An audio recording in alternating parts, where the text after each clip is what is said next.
O áudio que vocês vão ouvir agora é parte do podcast Xadrez Herbal. Caso vocês queiram ouvir mais sobre esse assunto e outros temas de política internacional, é só ir em xadrezherbal.com. Bem, passemos agora para o cheque, no qual eu e o Felipe daremos uma grande volta pela bacia do Pacífico e um tiquinho do Índico.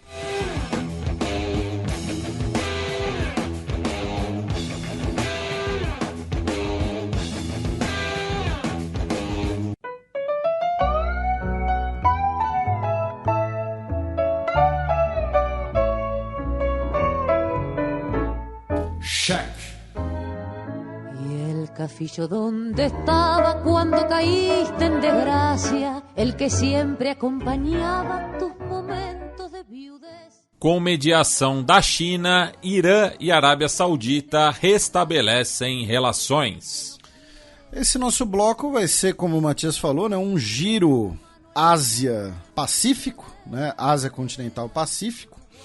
E a gente vai começar pela notícia da última sexta-feira, né, uma notícia bastante importante, já que nós tivemos um anúncio, né, trilateral feito por China, Irã e Iraque, de que os dois países do Oriente Médio vão normalizar as suas relações diplomáticas num acordo que foi mediado pela China, anunciado em Pequim, e que, segundo, né, as autoridades chinesas, foi negociado nos últimos 2 anos.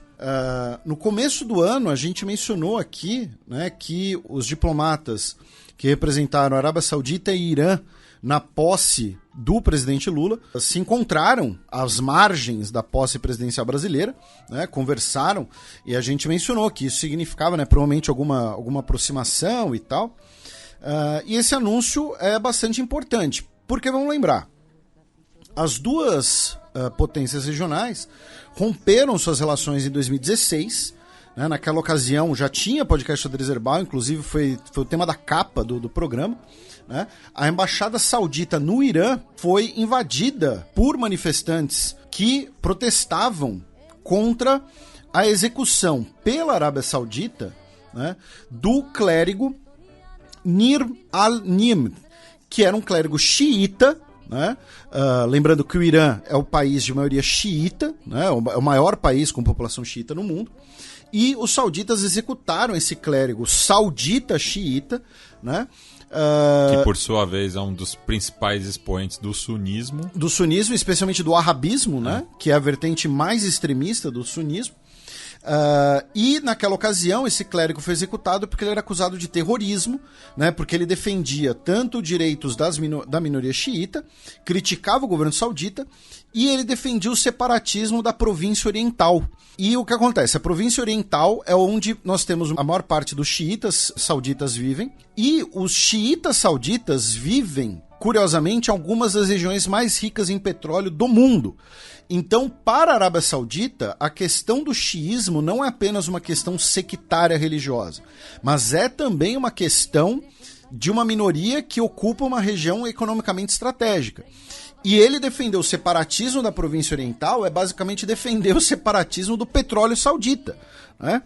E, curiosamente, a mesma coisa acontece no Irã, né? A gente já mencionou aqui o separatismo na região que a Quinta Série adora, que é o Khuzistão, que é uma região do Irã, onde vive uma minoria árabe, né? Lembrando que os iranianos não são árabes, né? Então, nós tivemos um rompimento naquela ocasião, em 2016, mas mesmo desde antes da ruptura, nós tínhamos justamente um cenário de disputa de influência entre Irã e Arábia Saudita, por influência na região, né? Um país, né, como ali se projetando como, digamos assim, o defensor dos xiitas, especialmente no Iraque, na Síria, e do outro lado a Arábia Saudita, né? Então, Arábia Saudita e Irã estão em lados opostos, né, tanto em conflitos abertos na região, como Síria e Iêmen, né? No Iêmen nós temos o governo de Sanaa apoiado pelos sauditas e os xiitas hutis apoiados pelo Irã. Na Síria, né, embora hoje a presença saudita no conflito sírio seja bem menor, os sauditas tiveram um papel muito importante no início da guerra, incluindo apoiando os movimentos mais extremistas que o gênese do que viriam se tornar o Daesh. E a gente falava isso lá na época, porque em 2015 já tinha o podcast Xadrez Herbal. Também estão lados opostos em regiões em que mesmo que você não tenha conflito aberto, você tem questões sectárias envolvidas. Então no Líbano, né, o governo libanês normalmente é apoiado pelos sauditas. Inclusive tivemos, né, recentemente, né, o Saad Hariri, que era o então primeiro-ministro do Líbano, que fez um comunicado, né, que estava renunciando na Arábia Saudita. Né, ele, entre aspas, foi sequestrado pela Arábia Saudita. Eu digo entre aspas porque essa foi a denúncia, né, isso nunca foi esclarecido direito o que aconteceu. No Iraque estão em lados opostos, né, embora a presença saudita no Iraque seja menor, porque os iraquianos em geral não gostam da Arábia Saudita, porque foi a partir da Arábia Saudita que nós tivemos, né, os ataques contra o Iraque na Primeira Guerra do Golfo e tudo mais, mas nós temos uma presença financeira saudita em relação aos grupos sunitas e os xiitas apoiados pelo Irã, com as diversas milícias que a gente já mencionou aqui várias vezes. E no Bahrein também, vamos lembrar, no Bahrein nós temos uma monarquia sunita apoiada pela Arábia Saudita e uma população xiita apoiada pelo Irã. Inclusive, no contexto, né, da então chamada Primavera Árabe, né, nós tivemos aquele episódio em que um protesto foi reprimido, basicamente na frente das câmeras, durante o GP de Fórmula 1 do Bahrein. Né? Além do rompimento, nós tínhamos um termo que a gente usava aqui, essa espécie de guerra fria regional entre essas duas potências regionais. Então, a China foi lá, mediou essa situação. E por que a China mediou essa situação?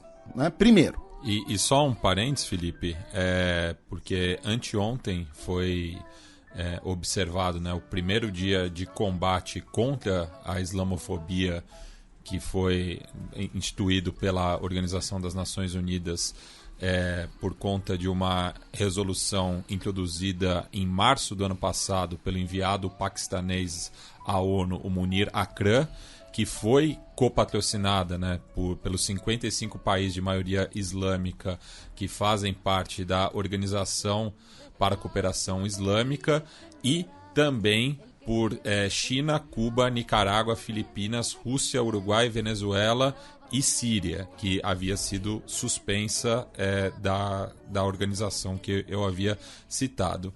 E isso mostra, né, mais uma vez, a preocupação chinesa, né, em relação aos países de maioria islâmica, e eu deixo para você 2 países que foram contra essa medida, para você tentar adivinhar. Eu desisto. França e Índia. Ah, tá. Ok, a Índia por muitos anos. A França eu nem pensei nada. Mas você só tá falando dessa notícia porque o Uruguai tá no meio. Eu sei. Você queria dar um jeito de falar Uruguai no programa. Brincadeiras à parte, né? Então, além do complemento que o Matias trouxe, é interessante a gente pensar nisso, né, Matias? Tipo, por que foi o que eu ia, né? Por que foi a China que mediou essa situação? Primeiro, porque o Irã e Estados Unidos, né, pensando que a potência tradicional global, né, com presença no Oriente Médio nas últimas décadas, foi os Estados Unidos. Né? A Rússia voltou a ter uma presença a partir da Guerra Civil na Síria, né? Você tinha uma presença soviética muito forte. A gente já falou, por exemplo, que um dos legados, né, dos países do Oriente Médio terem muitas vezes atletas judocas fortes nas Olimpíadas e tal, não atletas fortes, mas serem competidores fortes, é um legado indireto da presença soviética, né? Já que os instrutores militares soviéticos levavam esporte para lá, depois os russos migrando para Israel, hoje Israel é uma potência do judô, enfim. Então, nas últimas décadas, obviamente, a principal potência global no Oriente Médio era os Estados Unidos. Então, o que acontece agora? Primeiro, o Irã e os Estados Unidos, obviamente, estão rompidos depois que o governo dos Estados Unidos, no caso o governo Trump, reinstaurou as sanções contra o Irã, né? E no contexto do acordo nuclear, né? Então, olha só, o Irã não vai cumprir o acordo nuclear, vamos restaurar as sanções, e desde então, né, não existem relações, uma capacidade de negociação entre Estados Unidos e Irã, principalmente desde então. Claro, não que antes o cenário fosse um paraíso. Em relação à Arábia Saudita, nós temos hoje, né, duas questões. Um distanciamento da Arábia Saudita e do governo dos Estados Unidos, primeiro, na prática, com a Arábia Saudita, por exemplo, né, apoiando, né, a Rússia, apoiando a Rússia não, né, mas tendo pautas em comum com a Rússia no que concerne o petróleo pós-guerra da Ucrânia, né? Então, a gente falou aqui, né, que o Biden foi até a Arábia Saudita para falar, vocês têm que bombear mais petróleo para diminuir o preço desse negócio, porque senão vai ajudar a Rússia. Então, na prática, nós temos um distanciamento e também temos um distanciamento no discurso, né? Em que o governo dos Estados Unidos, né, lembrando, Joe Biden, na campanha presidencial, falava em transformar, né, a Arábia Saudita, tratar a Arábia Saudita como um pária pelo assassinato do Jamal Khashoggi, né? O Jamal Khashoggi, que embora fosse saudita, um jornalista saudita, ele trabalhava para um veículo dos Estados Unidos e tinha cidadania dos Estados Unidos. Então, o discurso de alguns deputados, de alguns senadores, né, de cobrar a Arábia Saudita pelo assassinato do Khashoggi, ameaçando barrar exportações de armas, né? Então você tem um distanciamento nos últimos anos de sauditas e Estados Unidos, tanto na prática quanto no discurso, especialmente no governo Biden, né?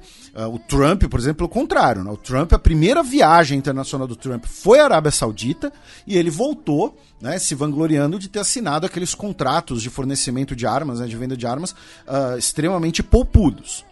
Então, a primeira parte da resposta de por que foi a China mediar é que, numa lógica, né, hoje em que nós temos essas duas potências principais, os Estados Unidos não teria a capacidade, hoje, de ser um mediador dessa situação.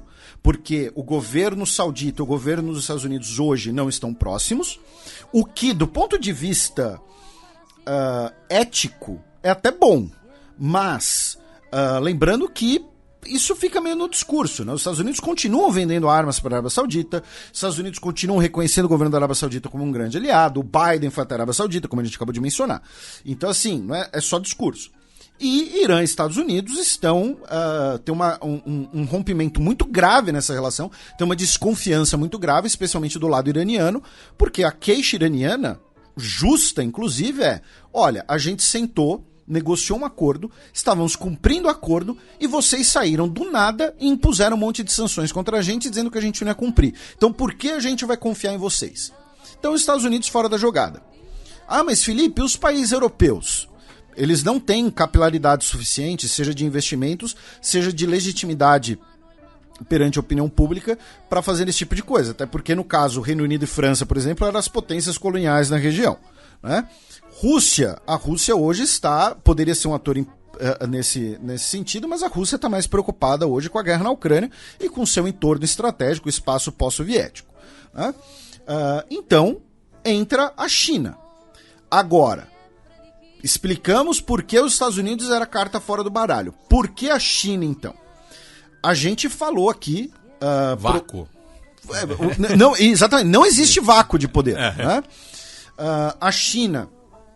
A gente recentemente falou, né, do acordo entre China e Irã, né? O Xi Jinping recebeu o Ibrahim Raisi na China. Em 2021, China e Irã assinaram aquele acordo de cooperação estratégica por 25 anos, tá? Um acordo de duração de 25 anos. Muito dessa presença chinesa no Irã hoje tem a ver com o fato dos Estados Unidos terem reimposto sanções contra o Irã, porque, como a gente repercutiu bastante na época, né, o então presidente iraniano, na época da assinatura do acordo nuclear, ele fez uma turnê de investimentos pela Europa. O Irã ia receber fábrica da Peugeot, ia comprar avião da Airbus, só que as empresas europeias não querem fazer negócio com o Irã hoje, temendo sanções. As empresas chinesas, você vai ter empresas chinesas que não vão fazer negócios com o Irã por causa das sanções, mas tem outras que podem, tem outras que não estarão, não tem tantos elos econômicos com os Estados Unidos. Então, os iranianos querem comprar carro, tem montadora chinesa.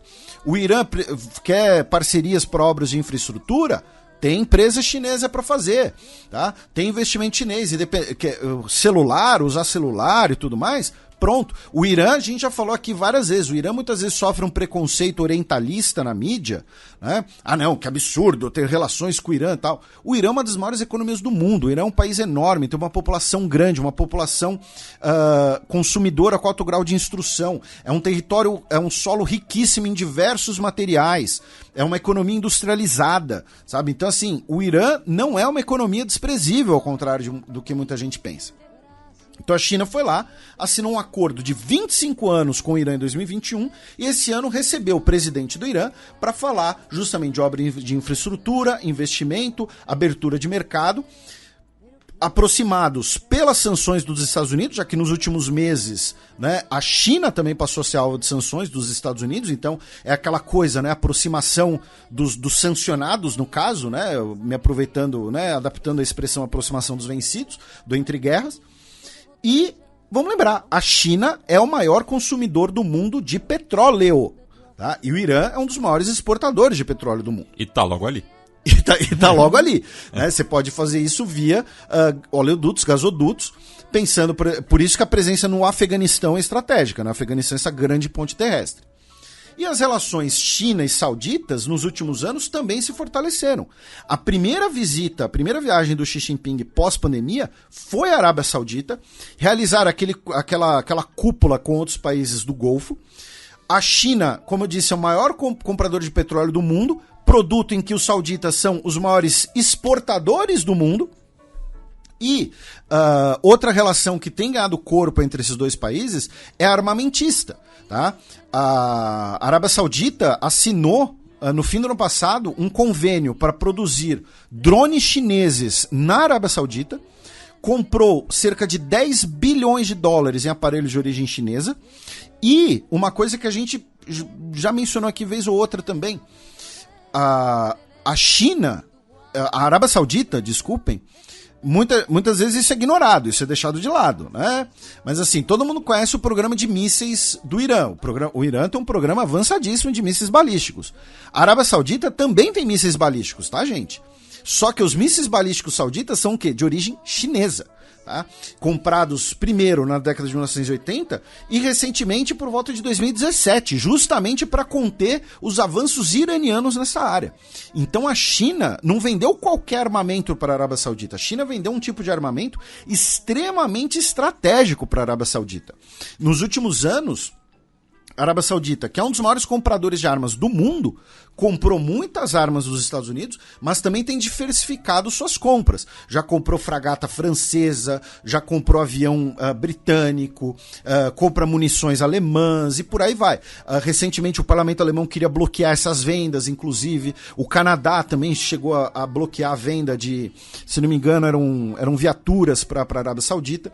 Então, a China tem relações hoje comerciais, de investimentos e estratégicas em áreas como armamentos, tanto com o Irã quanto com a Arábia Saudita. Então ela era um ator visto com bons olhos pelos dois países, que não viam os Estados Unidos com bons olhos, e agora com relações presentes, relações constantes, relações envolvendo grana, relações envolvendo compras. Tá? Então, a verdade é que o governo Trump jogou o Irã no colo da China. Porque o Irã não vai ficar isolado. Aqui faço até um trocadilho geográfico, porque o Planalto iraniano é uma grande ponte terrestre, uma grande encruzilhada civilizatória histórica. Né? Então, assim, é impossível o Irã ficar isolado, porque projetos de infraestrutura da chamada Nova Rota da Seda, por exemplo, para a China, são importantíssimos passar pelo Irã. Inclusive, a Rota da Seda original, digamos assim, histórica, de 2.000 anos atrás, ligava a China à Pérsia, inclusive. Né? Então, são três países que têm desenvolvido essas relações nos últimos anos, e para a China é interessante essa aproximação.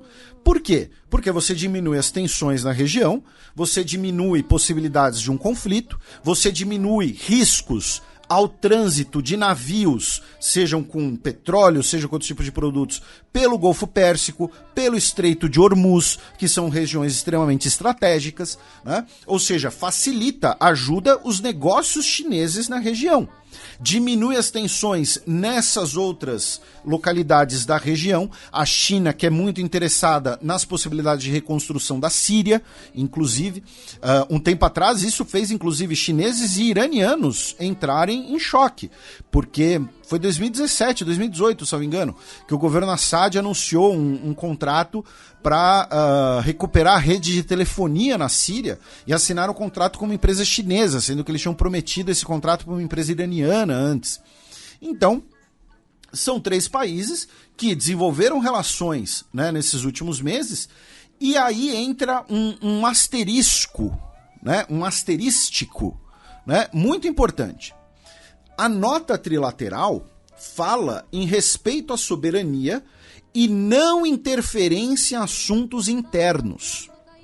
Isso quer dizer o seguinte, que quando o Irã reprime com violência, né, com autocracia, os protestos que ocorrem ali, a França vai falar contra, os Estados Unidos vão falar contra, vão condenar, vão adotar uma posição muitas vezes moralista, isso verdade seja dita, porque embora, né, é aquela coisa, dizer que é um absurdo existir uma polícia dos costumes, que uma jovem curda foi assassinada pela polícia iraniana, que os protestos são justos, não impede de dizer que a postura de França dos Estados Unidos é muitas vezes moralista e com um tom orientalista, neocolonialista. Uma coisa não impede a outra. A Arábia Saudita, o Irã é o país que mais executa pessoas no mundo. A Arábia Saudita é o 3º país que mais executa pessoas no mundo. Uma monarquia absolutista, onde você não tem judiciário independente, onde você não tem legislativo e onde recentemente, de forma muito benevolente, as mulheres puderam começar a dirigir os seus carros. Tá? Então... E executam pessoas até fora do país, né? Pois é. Né? Então, quando você fala em não interferência de assuntos internos, significa que a China, ao investir na Arábia Saudita, ao investir no Irã, não vai cobrar esses países em pautas de direitos humanos como os países ocidentais cobram. Do ponto de vista ético, do ponto de vista moral e do ponto de vista dos direitos humanos, isso é uma perda, isso é um problema, é importante deixar isso claro. Do ponto de vista desses países, desses governos autoritários, que são o governo do Irã, o governo da Arábia Saudita, ambos governos religiosos, inclusive, com um pilar religioso, melhor dizendo, para eles isso é algo excelente. A gente vai ter um parceiro que não vai interferir aqui. A mesma coisa, você não vai ver a Arábia Saudita... por exemplo, a Arábia Saudita, lembrando, a Arábia Saudita não é um país muçulmano qualquer. A Arábia Saudita é o país guardião da cidade sagrada do Islã. A Arábia Saudita é um país que defende a China no contexto das acusações de violações de direitos humanos em Xinjiang, em relação aos uigures, que são muçulmanos. Então... a China não vai cobrar o Irã sobre os protestos, não vai cobrar o MBS sobre os expurgos na família real, esses países não vão cobrar a China em relação a Xinjiang ou em relação a Hong Kong, ao contrário da postura dos países ocidentais. Que, repito, se a gente pensar numa lógica estritamente moral de direitos humanos, pode ser uma perda, mas as relações internacionais, como a gente sempre fala, são movidas pelo quê? Pelos interesses. Então agora eu vou ter um sócio, né, um parceiro, um investidor, que não vai falar de outras questões, digamos assim, ou utilizar essas questões de direitos humanos como uma ferramenta de barganha contra mim. Essa é a lógica desses países. Em relação à região do Oriente Médio, o que pode acontecer como consequência? Então agora vai ficar todo mundo de bem, vai todo mundo dar mão dada e cantar Hakuna Matata? Não necessariamente. Tá? O foco inicial dessa nova cooperação no curto prazo provavelmente deve ser o Iêmen. Tá? O Iêmen, que é uma das maiores tragédias humanitárias do século XXI. Porém, ao mesmo tempo, né, o conflito iemenita hoje ele é tripartite. Tá? E nós temos os separatistas que são apoiados pelos Emirados Árabes Unidos e que não necessariamente vão ficar felizes com o acordo entre o governo pró-saudita e os rebeldes xiitas. Na Síria, aí nós devemos ter alguma cooperação importante, e a gente já falou desse assunto aqui. Né? Sem a Arábia Saudita, não tem reaproximação entre Síria e países árabes. E hoje o Irã é um ator importante na Síria. Então você ter um acordo entre esses dois países é importante para um processo de reconstrução da Síria, tá? Inclusive pensando na restauração síria na Liga Árabe, tá? Agora, pensando, por exemplo, no Líbano, eles devem continuar em lados opostos e vão continuar em lados opostos, até porque a política interna no Líbano é muito mais sectária nesse sentido. Pensando no Iraque, o Irã vai continuar explorando sua vantagem do fato de uma grande parcela da população iraquiana ser xiita. Tá? Então, não quer dizer que todo mundo vai instantaneamente dar as mãos dadas e esses conflitos regionais vão acabar. Tá? Em relação a Israel, né? Irã hoje é o principal inimigo de Israel, né? O governo iraniano fala abertamente de destruir o regime sionista e a Arábia Saudita está num processo de normalização das suas relações com Israel. Isso não deve mudar. Tá? Eu já falei aqui, a normalização entre sauditas e Israel deve ocorrer pouco tempo depois da morte do rei Salman. Tá? Vão esperar a morte do rei para não ser um filho do Abdulaziz a normalizar as relações com Israel. Então espera ser o Mohammed bin Salman ser de fato o rei, tá? Para essa normalização. Curiosamente, coincidentemente, na semana que esse acordo entre Irã e Arábia Saudita foi anunciado, vazou, né, com 500 aspas, na imprensa dos Estados Unidos, quais teriam sido as exigências sauditas em relação aos Estados Unidos para normalizar suas relações com Israel. E essas exigências seriam o apoio dos Estados Unidos, né, a um programa nuclear civil na Arábia Saudita, tá? E também garantias de segurança dos Estados Unidos. O que são essas garantias de segurança? Basicamente a ideia de que, olha, os Estados Unidos não vai ficar barrando venda de armamentos para a Arábia Saudita, vai dar o direito da Arábia Saudita a se defender, tá? Falar em um programa nuclear civil saudita é quase uma piada de mau gosto, porque no Estado saudita você não tem essas separações, porque é um Estado absolutista. Tá? É tudo da família Saud. Então, o programa nuclear vai ter finalidades civis abertamente, mas por trás dos panos vai ter finalidades militares. O que a Arábia Saudita quer é pensando não ficar atrás dos Emirados Árabes Unidos, que desenvolveram o seu programa de pesquisa nuclear civil com o quê? Com a ajuda do Japão. Lembrando que a Arábia Saudita é o grande financiador do programa nuclear bélico paquistanês. Tá? De certo modo, se a Arábia Saudita precisar, ela pode, entre aspas, né, pegar emprestado umas armas nucleares com o Paquistão. Então, essa divulgação dessas exigências sauditas para normalizar as relações com Israel me pareceram ser um pouco de cortina de fumaça. Por quê? Porque, no fim das contas, foram os Estados Unidos os maiores perdedores nessa história. Tá? Porque embora o governo dos Estados Unidos abertamente fale, não, a gente adorou o acordo, a gente quer mesmo a paz, quer todo mundo ser amigo, é ótimo, menos conflito na região é bom para todo mundo. Mas diminuir a influência dos Estados Unidos na região, já que está vendo a China agir como mediadora, onde antes os Estados Unidos eram instigadores, a possibilidade de sufocar o Irã pelas sanções fica cada vez menor, já que agora o Irã tem cada vez mais opções econômicas que não dependem das sanções dos Estados Unidos, como Rússia e China. E terceiro, ver a Arábia Saudita, o seu tradicional aliado na região, desde a década de 30, né, desde aquele encontro entre o Franklin Delano Roosevelt e o rei Abdulaziz, simplesmente falar, olha, tô meio puto com você, sabe? Então, pensando numa lógica de indiretinha de rede social, né? O que Chama shade, Felipe. O shade, o que a Arábia Saudita fez foi postar story marcando o ex, entendeu? Colocando em termos bem bobinhos, né? Porque assim, essa coluna esse trecho aqui tava muito sério, tava muito construtivo, tava muito maduro da nossa parte, né? Então a China, além de agora aparecer como mediadora de uma das principais tensões internacionais dos últimos anos, ela também ainda garante os seus interesses econômicos numa região extremamente estratégica, né?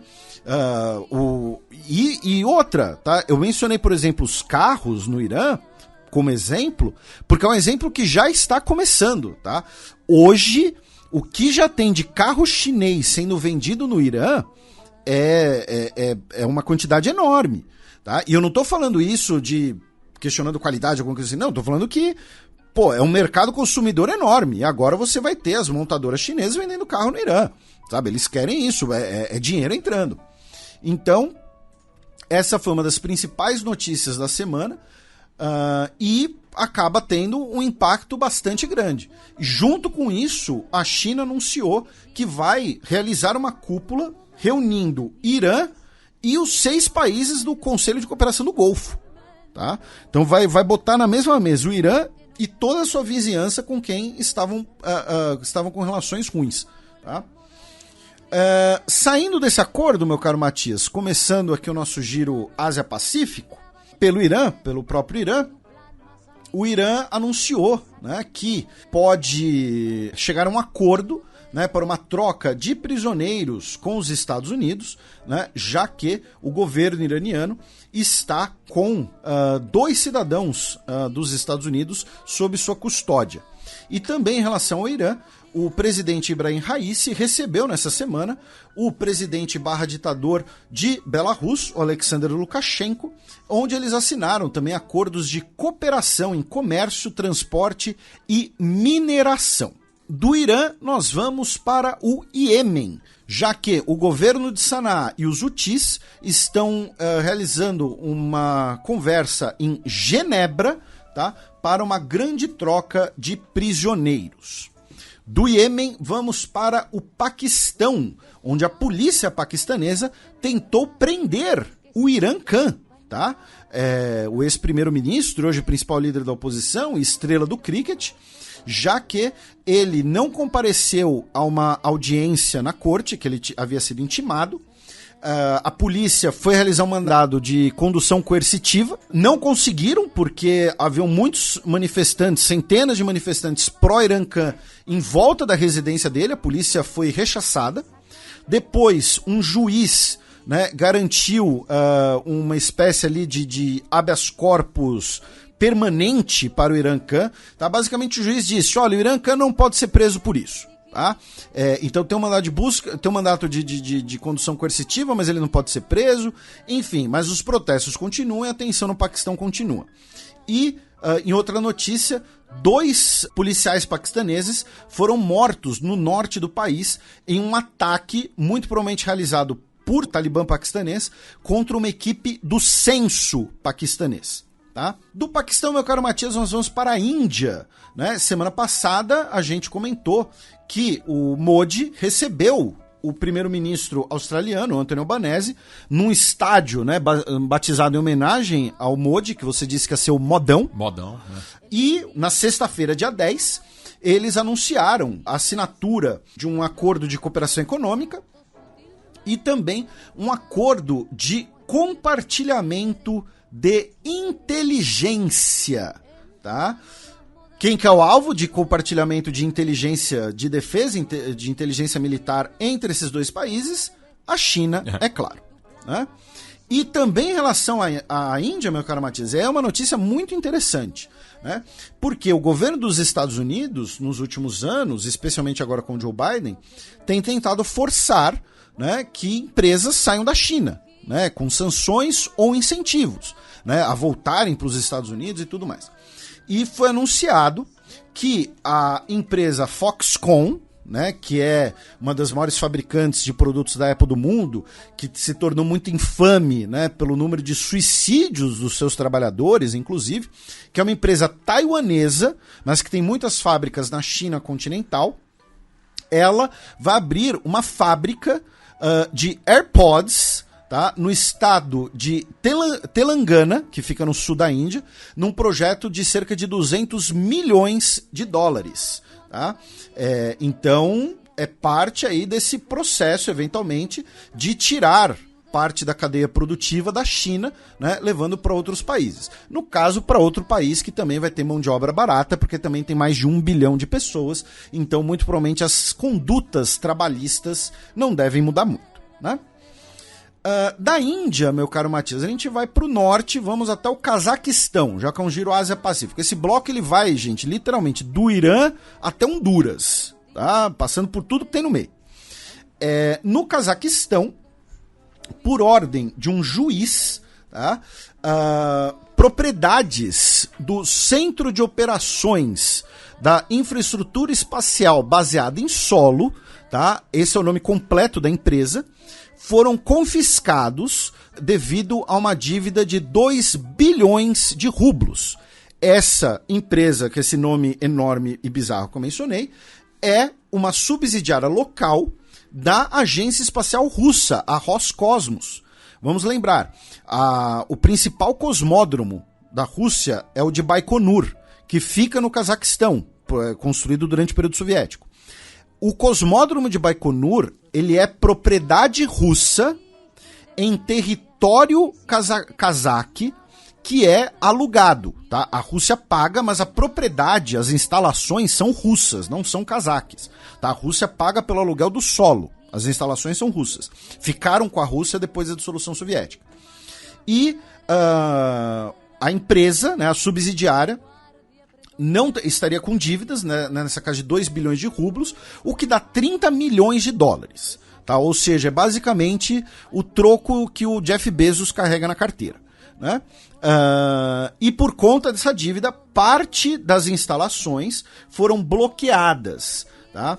Elas não foram confiscadas, elas foram bloqueadas, né? E isso pode levar eventualmente a um confisco e a eventual leilão disso, mas obviamente esse cenário não vai acontecer, né? Vai ter uma negociação, foi apenas um jeito das autoridades cazaques, né, de serem assertivas, né, em relação a essa dívida. Mas é um cenário interessante porque até alguns anos atrás esse cenário era impensável, né?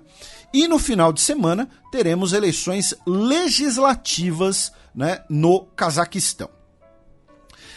Do Cazaquistão, meu caro Matias, vamos para a China, né, propriamente dita, cruzamos a fronteira, com apenas uma breve notícia, né, já que semana passada a gente mencionou, né, que nós tínhamos a abertura do parlamento chinês, e no final de semana tivemos o anúncio do gabinete do Xi Jinping, e o primeiro-ministro será o Li Qiang. Tá? Ele agora se torna o primeiro-ministro, né, do país, que é um dos principais cargos. Ele foi governador de Xinjiang e ele agora se torna o segundo integrante, né, o segundo mais sênior do Politburo do Comitê Central do Partido Comunista Chinês. Da China, meu caro Matias, nós vamos para a Península Coreana, já que a Coreia do Norte realizou diversos testes de mísseis balísticos essa semana, incluindo um teste que eles anunciaram que é do Hwasong-17, né? O maior míssil balístico do arsenal da Coreia do Norte e também o maior míssil de combustível líquido do mundo. Lembrando que a maioria dos mísseis balísticos usam combustível sólido, tá? É por isso essa distinção. E por que a Coreia do Norte fez esses testes, incluindo a publicação de fotos tiradas, né, na atmosfera, tal? Porque quando você testa um míssil balístico, né, a gente sempre lembra isso aqui, o míssil balístico é um foguete, só muda o destinatário.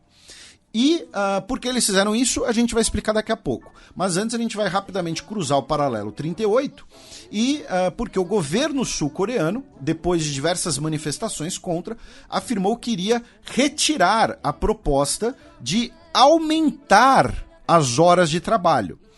Por quê? Até o governo do Moon Jae-in, pela lei na Coreia do Sul, o expediente era de 69 horas de trabalho semanais. Você ouviu direito, viu, nosso ouvinte, tá? 69 horas de trabalho, tá? No máximo, claro. E aí, o governo Moon Jae-in diminuiu isso para 52, né? Que também é mais do que as 40 que a gente tem aqui, né? E o governo conservador que vence as eleições queria retomar o limite anterior, de 69. Mas várias pessoas protestaram, especialmente jovens. Né? Fazendo a conta rápida, de domingo a domingo são quase 10 horas por dia. Pois é, isso é teoricamente no máximo, né? Mas é aquela coisa, você vai ter liberdade para negociar com o seu patrão. Sim, Você pode negociar entre trabalhar 12 horas ou passar fome e não pagar aluguel ou morrer de exaustão, como muitas vezes, né, a gente vê notícias assim, infelizmente. Agora, por que a Coreia do Norte, né, a República Democrática da Coreia, testou o míssil balístico, né, nessa semana? Porque o presidente da Coreia do Sul foi até o Japão e foram, né, discutir, claro, questões envolvendo a China, mas também questões ligadas à Coreia do Norte. E aí, Primeiro, tivemos o anúncio que o Japão vai retirar as restrições para exportações de chips e semicondutores para a Coreia do Sul. Restrição que havia sido imposta em 2020, se não me engano, 2020 e 2021. Né? E foi o primeiro encontro, né, entre os chefes de governo dos dois países em 12 anos. E claro, agora, com esse encontro, aquela decisão do governo da Coreia do Sul, da semana que a gente repercutiu semana passada, ela passa a fazer um pouco mais de sentido, mas ela continua absurda. Relembrando, o governo da Coreia do Sul basicamente assumiu para si o pagamento de indenizações às pessoas que foram exploradas durante a administração imperial japonesa, né, quando os coreanos eram submetidos a trabalhos forçados pelas autoridades japonesas. Se encontraram, falaram de um novo capítulo, né, nas relações entre os dois países. Repito, tivemos o anúncio do fim dessas restrições de exportações de chips e semicondutores. Anunciaram que vão retomar o diálogo bilateral sobre segurança e também institucionalizar o pacto de compartilhamento de inteligência que a Coreia do Sul quase saiu em 2019, tá? Então, é uma aproximação importante, é uma aproximação, né, que manda recados para a Coreia do Norte e para a China, mas vamos lembrar, né, uma coisa que a gente já repercutiu aqui, que hoje os números podem ser diferentes, não sei para que lado. Em 2018, se não me engano, a gente repercutiu aqui que uma agência de notícias sul-coreana, agora eu não lembro qual foi, fez uma pesquisa de opinião sobre que lado os sul-coreanos apoiariam se a Coreia do Norte e o Japão entrassem em guerra, porque foi quando a Coreia do Norte fez aquele teste de míssil que sobrevoou o Japão diretamente. E a maior parte das pessoas que responderam disseram que apoia a Coreia do Norte. Então, assim, uma coisa é o governo sul-coreano ir lá e falar, Japão, vamos ser amigos. Outra coisa é a população, que essa decisão do governo sul-coreano, inclusive, não pegou bem, tá, deles assumirem o pagamento dessas indenizações. Por que não pegou bem? Né? Apenas recapitulando para os nossos ouvintes. Entre 1895 e 1945, a Coreia, toda a Península Coreana, foi ocupada pelo Japão, anexada formalmente em 1910, e nós tivemos políticas sistemáticas de repressão da identidade cultural coreana, repressão do idioma coreano, abuso sexual sistemático de mulheres coreanas e exploração de trabalhos forçados por coreanos, tanto em território da Península, quanto na transferência dessas pessoas para fábricas nas ilhas japonesas. Tá? Então, assim, o Japão foi uma potência imperial. Existe uma comunidade muito grande de coreanos no Japão atualmente. E que sofrem muita discriminação. Sim, é. Uma vez eu vi, agora eu não vou lembrar o termo, para filhos de japoneses, né, de pessoas de origem japonesa com coreanos. E era um termo super pejorativo, assim, era traduzindo, era algo como se fosse tipo bastardinho, sabe? Então é uma relação muito delicada até hoje devido a essas feridas históricas. Claro, é importante esse novo capítulo, mas vamos ver qual vai ser a reação na Coreia do Sul para esse tipo de coisa. E outras duas notícias japonesas, no caso, tá, meu caro Matias? Uma delas é que eu e o Matias, a gente sempre fala aqui de como tanto ele quanto eu, muitas pessoas, é curioso, né? Algumas pessoas devem achar que nós temos posições sempre similares, mas nós temos algumas discordâncias, mas uma similaridade que nós temos é que ambos nós dois achamos a pena de morte inexplicável, né? E esse aqui acaba sendo um ótimo exemplo. A gente sempre dá exemplos em relação, por exemplo, a presos nos Estados Unidos. No Japão,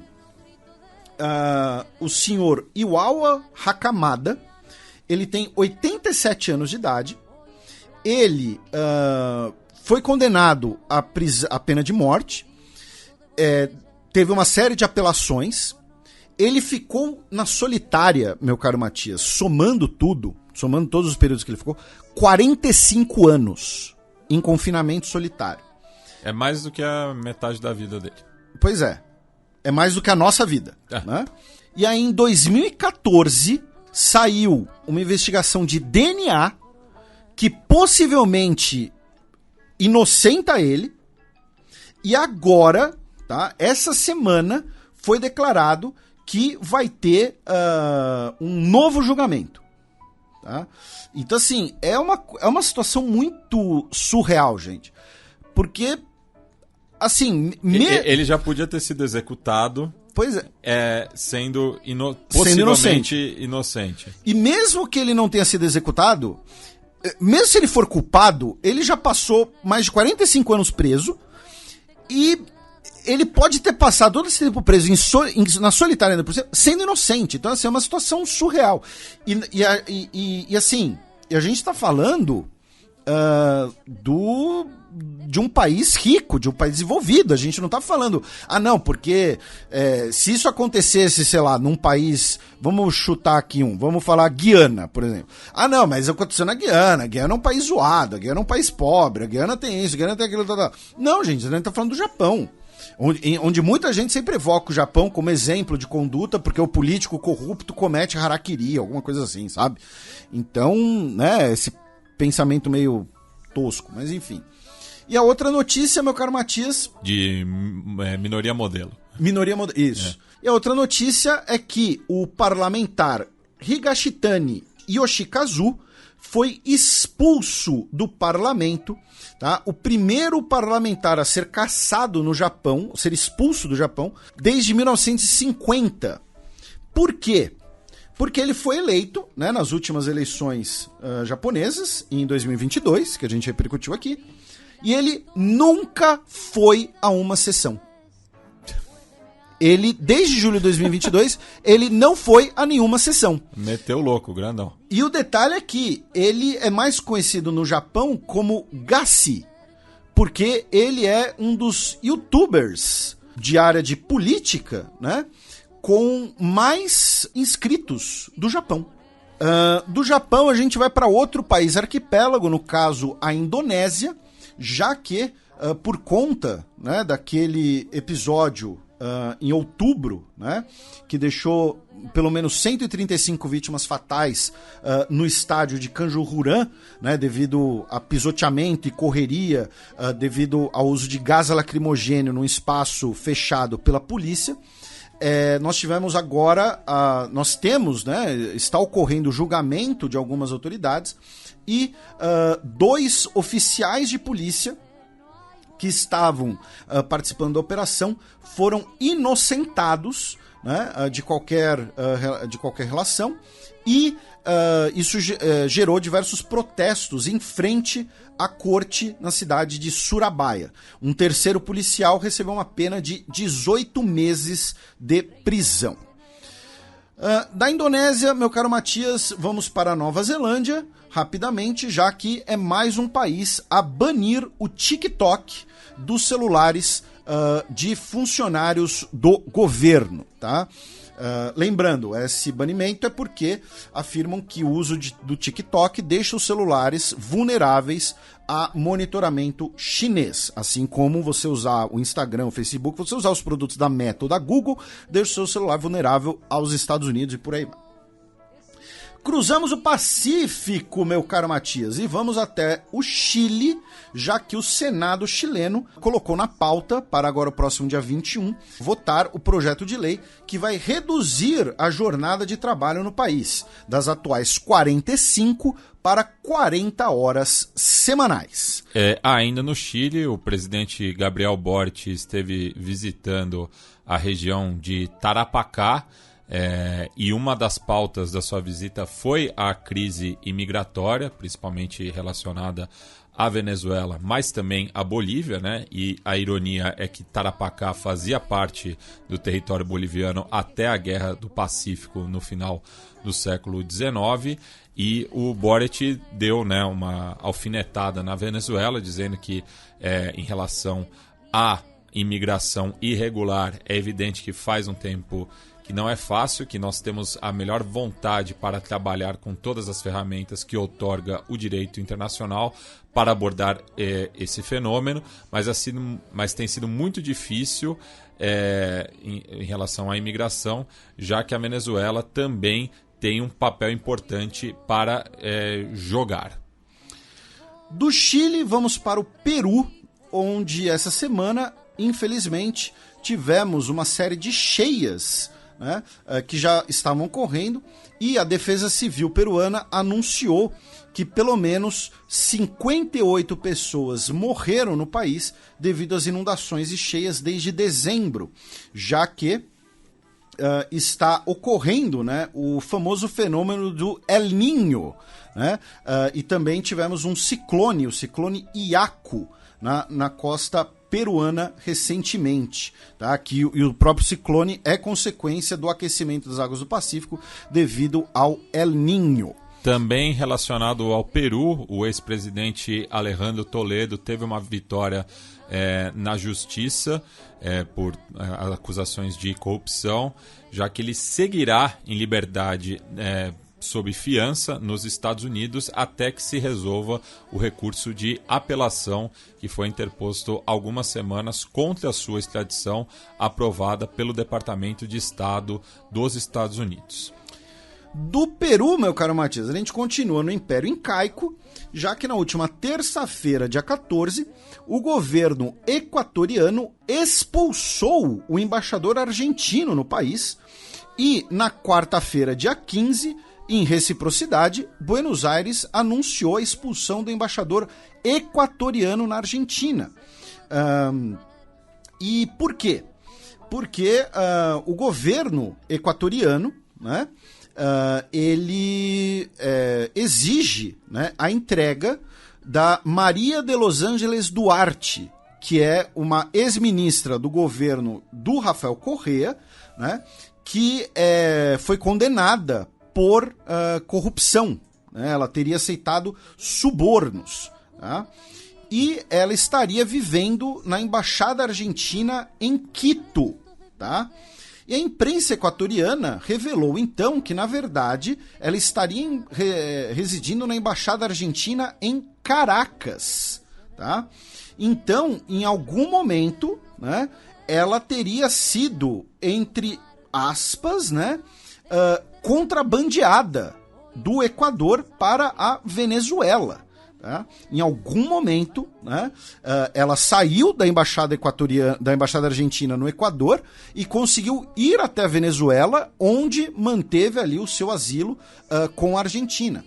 E por conta disso, por conta dessa repercussão, que, repito, foi revelada pela imprensa equatoriana, o governo equatoriano basicamente rompeu relações com a Argentina. É uma crise interessante de ficar de olho.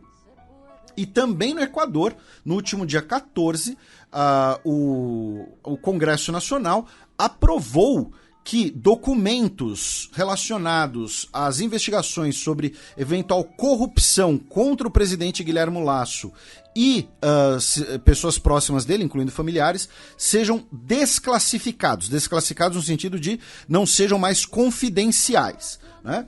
Então, lembrando que o Guilherme Lasso, a gente falou que ele se tornaria um zumbi depois das eleições regionais, dito e feito, já estão dando onda para o processo de impeachment dele devido a esse suposto caso de corrupção.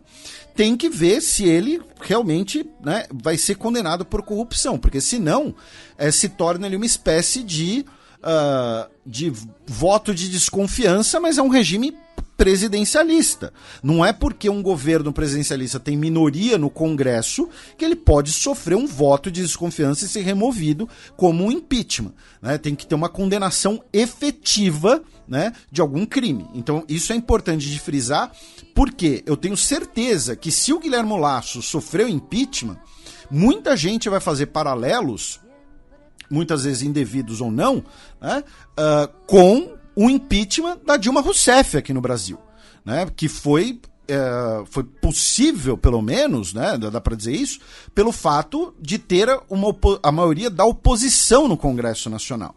Então, eu sei que muita gente vai fazer esse paralelo, e com o elemento, né, de que a Dilma é uma liderança de esquerda, o Guilherme Lasso é uma liderança de direita, então que ele se tornaria um zumbi político era muito claro, mas o impeachment dele tem que ser acompanhado de uma eventual condenação. Não adianta uma condenação, por exemplo, do cunhado dele, né? Que estão falando, pô, se todo mundo for virar responsável pelos atos do cunhado, pelos atos dos primos, né? Pelos atos até mesmo de irmão, aí ferrou, amigo. Né? Aí não sobra um também, né? Do Equador, meu caro Matias, a gente vai para Colômbia, já que, infelizmente, tivemos uma explosão numa mina de carvão em Sutatausa que deixou 21 mineradores mortos, Tá? A Colômbia já registrou mais de 1.200 incidentes ligados à mineração entre 2011 e 2022, segundo a agência France Presse. Tá? A Sutatausa, que fica um pouco ao norte de Bogotá, 75 quilômetros ao norte da capital apenas. Também na Colômbia, hoje foi apresentado ao Congresso o projeto de reforma da Previdência do governo Gustavo Petro, seguindo, né, a sua promessa de campanha, pondo em pauta também a questão da renda solidária, que no caso está sendo trabalhada num montante de 500 mil pesos colombianos, que dá o equivalente mais ou menos a R$550. Também em Bogotá, né, moradores da localidade Rafael Uribe, principalmente os bairros de San Jorge e Marco Fidel Soares, denunciaram ao concejal Jorge Colmenares ameaças que eles têm recebido do Clã do Golfo, né, que hoje é uma das principais organizações criminosas no país. E ainda falando, né, em relação a crimes na Colômbia, foram condenadas mais 2 pessoas em relação ao sequestro de Marta Cecília Velázquez, que ocorreu no final do século passado, em 22 de fevereiro de 1999, no qual o principal acusado é o coronel da reserva Jorge Eliezer Plazas Acevedo. Da Colômbia, nós vamos para Nicarágua, já que no último domingo, dia 12, o governo nicaragüense, do Daniel Ortega, fechou, né, encerrou a embaixada da Santa Sé no país, em reação aos comentários feitos pelo Papa Francisco, né, abro aspas, com muito respeito, não tenho escolha a não ser pensar no desequilíbrio na pessoa que lidera, se referindo a Daniel Ortega. Lá temos um bispo preso, um homem muito capaz, muito sério. Ele queria dar seu testemunho e não aceitou o exílio. É uma coisa que está fora do que estamos vivendo. É como se estivesse trazendo a ditadura comunista de 1917 ou a ditadura hitlerista de 1935 de volta. Tá?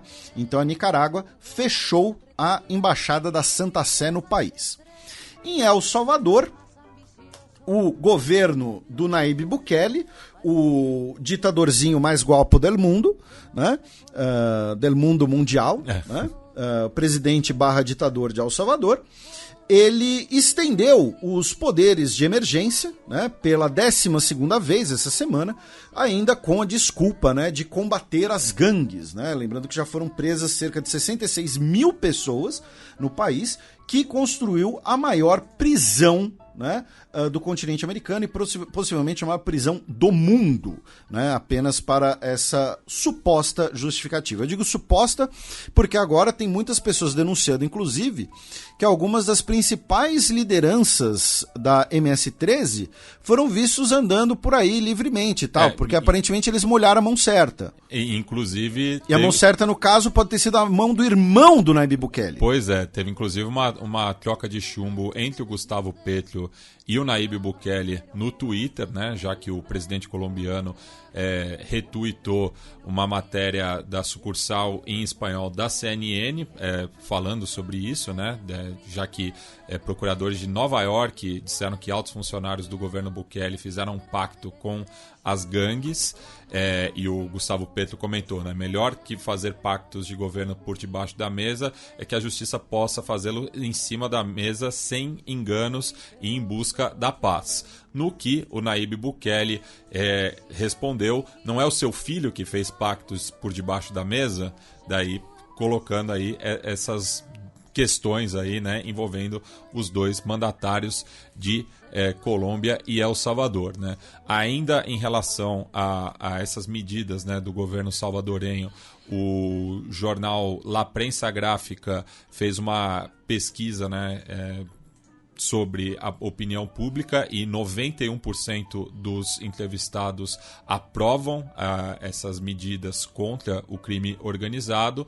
E também, em relação a isso, existe uma denúncia, né, de que desde da pandemia de Covid, familiares de presos estão sem visitá-los há 3 anos, né? Então, ou seja, desde ali do começo da pandemia em 2020, existem denúncias de familiares de presos que não conseguem visitá-los nas unidades de detenção. E essa troca aí entre o Petro e o Bukele é um ótimo exemplo do que a gente acabou de falar, né? Se cada um for ser responsável criminalmente pelos seus parentes e tal, ferrou a vida de todo mundo. Em Honduras, o governo Xiomara Castro, como previsto, anunciou essa semana, na terça-feira, dia 14, que vai normalizar as suas relações com a República Popular da China, né? Ou seja, a China Pequim, a China comunista, deixando de lado suas relações com Taiwan, um dos últimos países que ainda tinha relações com Taiwan. E como a gente falei, era previsto, até porque isso foi um assunto da campanha. E as autoridades de Taiwan disseram que Honduras não deveria saciar sua sede bebendo veneno, né? Então tá aí a filosofia. E no México, o Congresso mexicano instaurou uma CPI, digamos assim, né, um equivalente a uma CPI, que vai investigar abusos de autoridade pelas Forças Armadas do México, incluindo o uso de aplicativos espiões de origem israelense que teriam sido utilizados contra ativistas de direitos humanos, jornalistas e parlamentares pelas Forças Armadas mexicanas sem devida autorização, enfim, com abusos de autoridade. Agora, meu caro Matias, a gente atravessa a fronteira, justamente a primeira fronteira da Califórnia, já que tivemos nessa semana, na segunda-feira, dia 13, um encontro em San Diego, que é a segunda maior cidade da Califórnia. A cidade tem as principais bases da Marinha dos Estados Unidos, né? Algumas das principais. E que faz fronteira com Tijuana, justamente. San Diego é bem na fronteira, né? Inclusive na Comic Con, uma vez teve... Nunca fui na Comic Con, mas uma vez teve uma notícia que uns caras foram pegos, tipo, com maconha na fronteira e tal, e eles estavam todos, tipo, de cosplay. Então era assim, eles estavam prendendo, sei lá, o Capitão América, entendeu? Só que com maconha. Que ironia, hein? Pois é.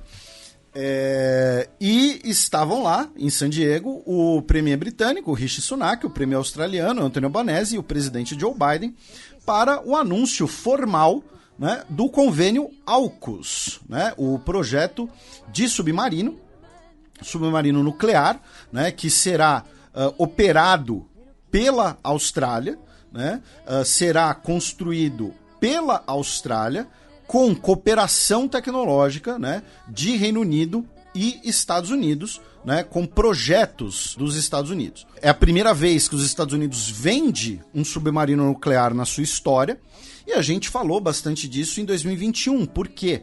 Porque na época, né, isso estremeceu muito as relações entre a Austrália e França, já que a França havia assinado, né, um contrato de 66 bilhões de dólares, tá? Muita grana, para o fornecimento, né, de submarinos de propulsão convencional, tá, para a Austrália.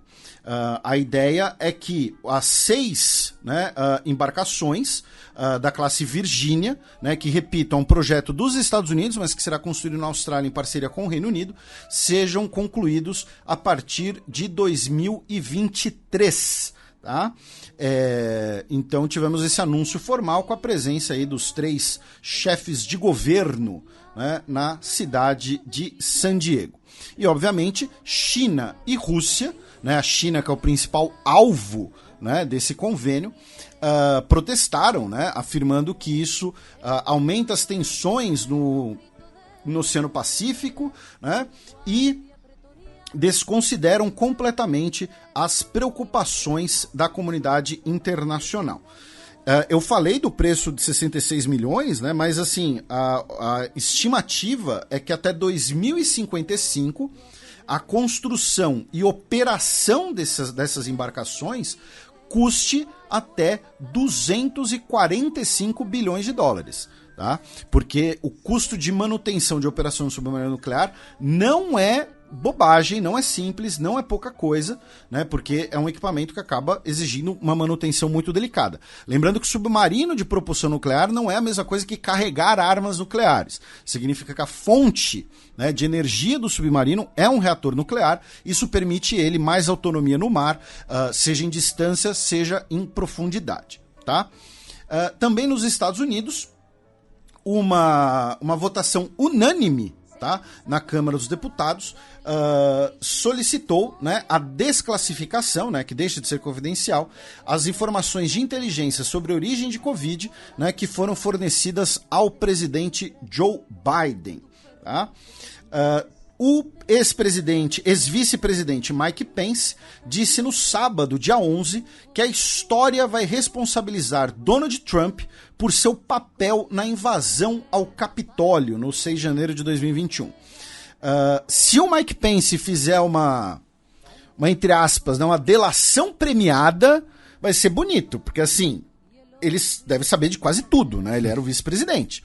E ele era o presidente do Senado, consequentemente. Consequentemente, ele era o cara incumbido de anunciar a vitória do Joe Biden. Lembrando que tinha uns caras que entraram no Capitólio com a missão de prender o Mike Pence. Né? Então, de pegar o Mike Pence, melhor dizendo, né? Porque eles não tinham autoridade para prisão. Então, acaba sendo, né, curiosa essa declaração. O governo Joe Biden autorizou o projeto Willow na segunda-feira, dia 13, né? Nome bonitinho para quê? Para 199 poços de petróleo numa das regiões mais preservadas no meio ambiente dos Estados Unidos, no Alasca. Tá? Então, nome bonitinho para quê? Para petróleo e combustível fóssil, como sempre. Estamos indo por ordem cronológica nessas outras notícias, né? E no último dia 14, tivemos um evento interessante, né? No futebol. E, novamente, vamos citar os nossos amigos do Copa Além da Copa, já que o Violette FC do Haiti eliminou o Austin FC dos Estados Unidos da Conca Champions, né? Só a correção, Violette é AC, não é? AC, desculpa. Athletic Club, né? E o Austin, né, que é do Texas, né, disputa MLS, e a Conca Champions, para quem não sabe, é o principal torneio entre clubes da CONCACAF, ou seja, envolvendo países do Caribe, América do Norte e América Central, né? E o que torna essa história muito interessante, né, meu caro Matias, é o fato de que apenas 12 atletas do Violette AC tiveram a permissão de entrar nos Estados Unidos. As autoridades dos Estados Unidos negaram 14 vistos, tá? Incluindo 4 titulares do clube do primeiro jogo, porque no primeiro jogo o Violette venceu por 3-0. E isso que o clube não jogava há meses, né? Por conta justamente da situação vivida no país. Pois é. E nem puderam mandar o jogo no Haiti, a partida foi realizada na República Dominicana. E venceram por 3-0. É. E aí, no jogo de volta, nos Estados Unidos, os haitianos perderam por 2-0, consequentemente se classificaram, e com um detalhe, tá? Pelo regulamento da Conca Champions, um time não pode ir para um jogo com apenas 12 atletas. Então, o Violette AC teve que contratar 4 jogadores, todos eles de origem haitiana, inclusive, de equipes amadoras dos Estados Unidos. Então, basicamente, é o bom e velho, quer completar aí? E uma delas, inclusive, chamada AFC Motown, que é o apelido de Detroit, que nomeou, né, uma das principais gravadoras de black music nos Estados Unidos, né? Então, tivemos esse episódio muito curioso, e o pessoal do Copa Além da Copa fez um lembrete importante, que é o seguinte: a Copa do Mundo de 2026 vai ser disputada, né, México, Canadá e Estados Unidos, mas a maioria dos jogos vão ser nos Estados Unidos. Metade dos jogos, se eu não me engano. Eu acho que é metade dos jogos nos Estados Unidos, um quarto no México, um quarto no Canadá. Eu acho que é até mais a metade, mas enfim, acho que o seu cálculo tá certo. E assim, e se o Irã se classificar, por exemplo? E se... Que é bem provável. A gente tá falando de que disputou a última Copa. Um país que tem disputado seguidas que tem tradição, Copas do Mundo, isso. Né? Ou então vamos chutar aqui uma zebrona, sei lá, Líbia, sei lá, classificar, não sei, Síria. Improvável, mas pode acontecer. Ou então uma seleção de um país aliado dos Estados Unidos, mas que tem um jogador que tem origem desses países, né? Então, vamos supor o Marrocos, mas que tem um jogador de origem sudanesa, um jogador, não sei, tô chutando aqui, tô falando qualquer bobagem, tá? Conjectura. A Inglaterra com um jogador de origem sudanesa. Vamos colocar a Inglaterra logo, porque, por exemplo, o principal jogador de basquete da Inglaterra nos últimos anos era o Luol Deng, que jogou no Chicago Bulls, que era de origem sudanesa. Em relação à Copa do Mundo, eu acho que encontra-se uma solução, porque já tem o precedente da Coreia do Norte, quando jogou a Copa do Mundo de 66 na Inglaterra, e fizeram passaportes especiais para a delegação norte-coreana poder adentrar o Reino Unido. Mas em 66 o mundo era muito mais otimista. Tinha Beatles, tinha LSD, tinha, entendeu? Tava ali a aproximação ali e tal, Khrushchev, brother, tal, pá. Então, sei não. Então é um lembrete interessante e dá-lhe Violette AC, né? É a nossa torcida agora para ganhar a Conca Champions. Pois é, eu tô super por dentro da Conca Champions. Teve uma zebra ontem, viu? O Motagua eliminou o Pachuca em pleno México. Motagua de Honduras.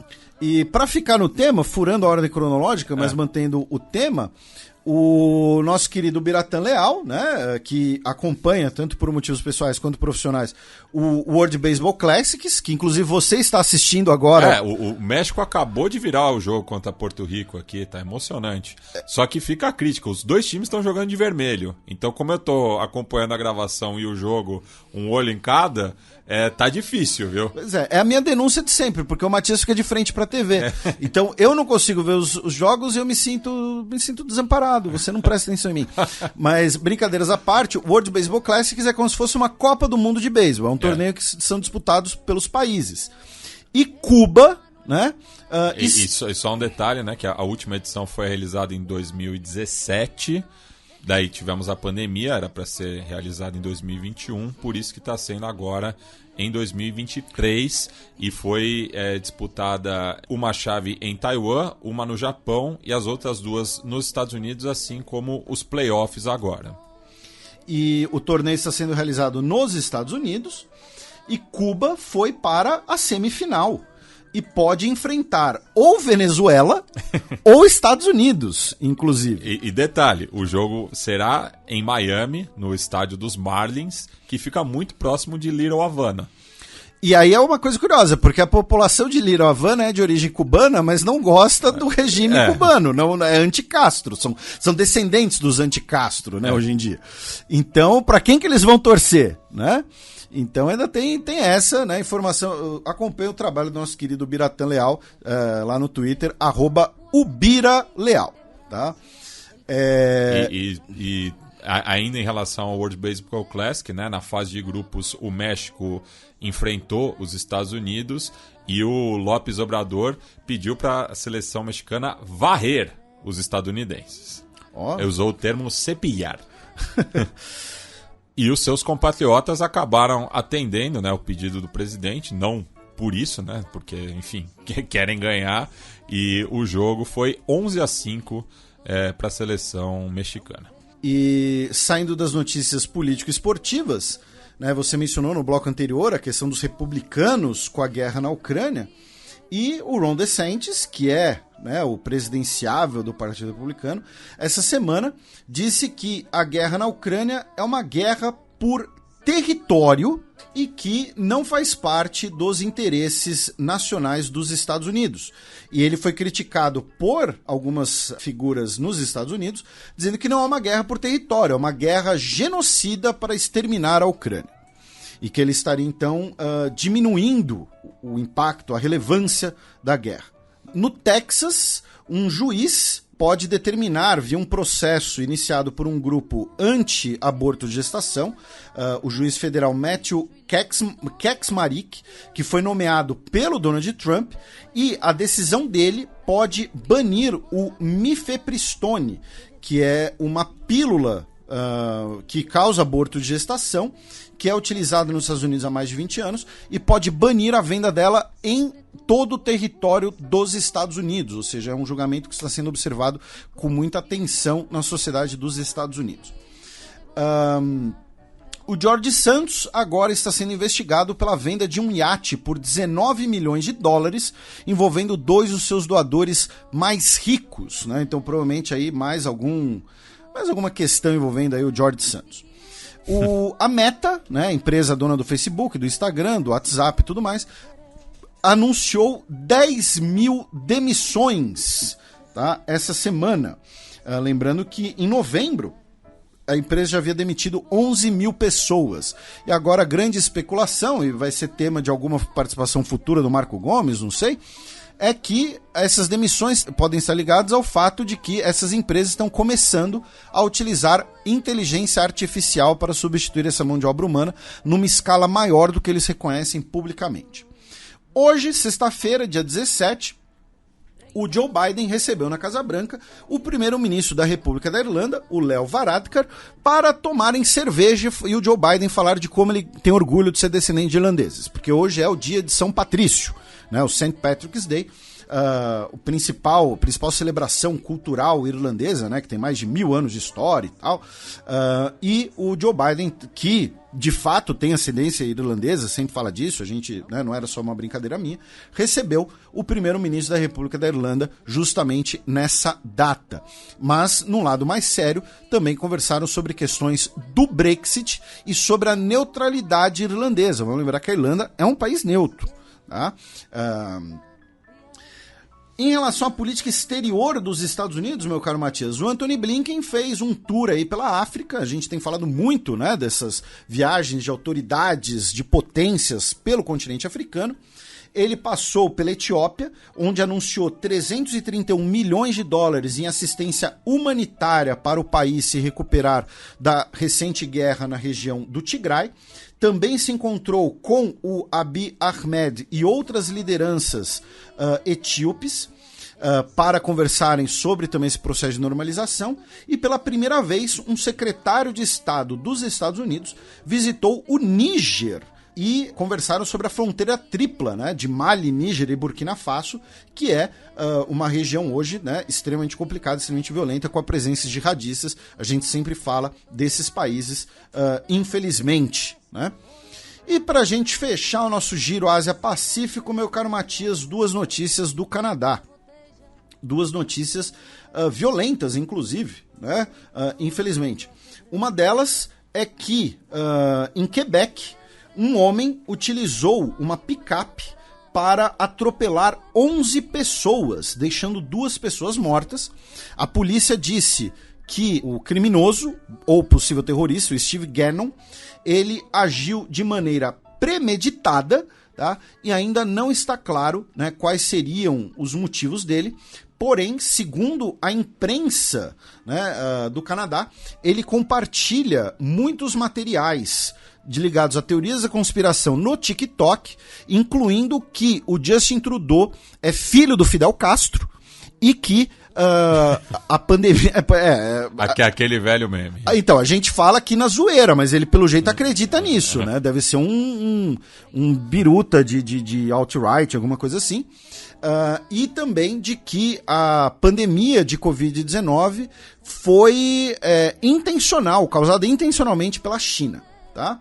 E a outra notícia é que na cidade de Edmonton, em Alberta, um adolescente de 16 anos matou 2 policiais e tirou a própria vida nessa última madrugada, né, nas primeiras horas da sexta-feira, dia 17, no Canadá. Ainda não está claro o motivo do episódio.